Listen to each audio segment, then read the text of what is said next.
Assalamualaikum warahmatullahi wabarakatuh. Perkenalkan, nama saya Arehan Paseka, kelas 11 TKJ 4 SMK Negeri 1 Jarai.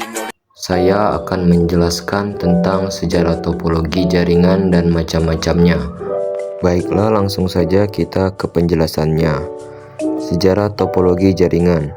Jaringan komputer lahir pada tahun 1940 di Amerika pada sebuah proyek pengembangan komputer model 1 di laboratorium Bell dan grup riset Harvard University. Proyek ini dipimpin oleh Profesor H. Aiken. Saat itu perkenalan sebuah konsep untuk menghubungkan komputer yang saling tersebar. Konsep tersebut adalah konsep distribusi proses berdasarkan waktu yang dikenal dengan nama Time Sharing System atau TSS. Maka untuk pertama kali bentuk jaringan atau network. Pada tahun 1970-an, harga perangkat komputer besar mulai terasa sangat mahal dan mulai digunakan konsep proses distribusi atau distributed processing. Dalam proses ini, beberapa host komputer mengerjakan sebuah pekerjaan besar secara paralel untuk melayani beberapa terminal yang tersambung secara seri di setiap host komputer. Dalam proses distribusi sudah mutlak diperlukan perpaduan yang mendalam antara teknologi komputer dan telekomunikasi. Selain proses yang harus didistribusikan, semua host komputer wajib melayani terminal-terminalnya dalam satu perintah dari komputer pusat. Sejarah jaringan komputer dimulai dengan komputer terminal yang saling terhubung ke pusat komputer atau host komputer lewat time sharing system, kemudian berkembang menjadi terminal-terminal yang saling terhubung ke pusat komputer atau host komputer dengan konsep proses distribusi atau distributed processing yang kemudian berakhir dengan teknologi jaringan. Baiklah, langsung saja kita masuk ke macam-macam topologi. Yang pertama itu ada topologi bus.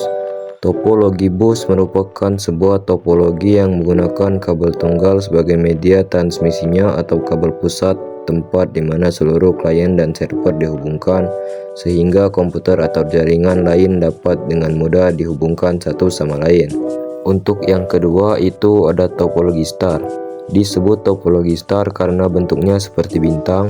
Sebuah alat yang disebut konsentralor bisa berubah hub atau switch menjadi pusat, di mana semua komputer dalam jaringan dihubungkan ke konsentralor ini.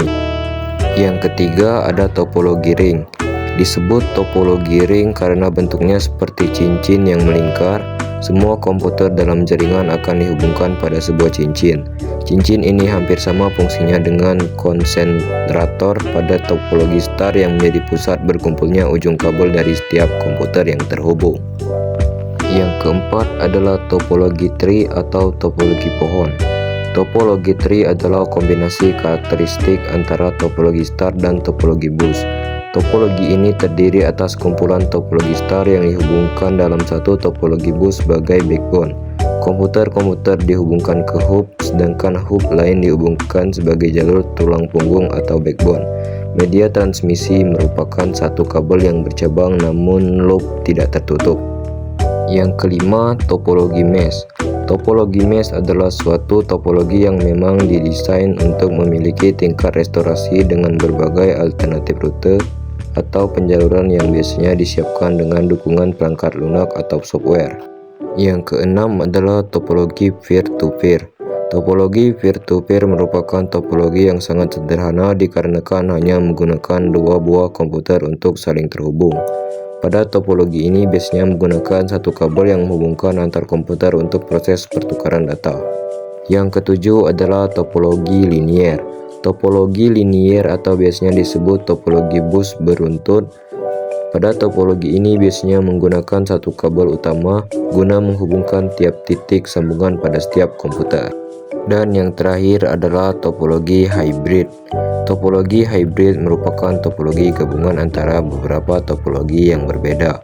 Pada saat dua atau lebih topologi yang berbeda terhubung satu sama lain, di saat itulah gabungan topologi tersebut membentuk topologi hybrid. Sekian penjelasan tentang sejarah topologi jaringan dari saya. Apabila ada pengucapan yang kurang jelas atau salah, saya mohon maaf. Terima kasih telah menonton video saya. Saya akhiri. Wassalamualaikum warahmatullahi wabarakatuh.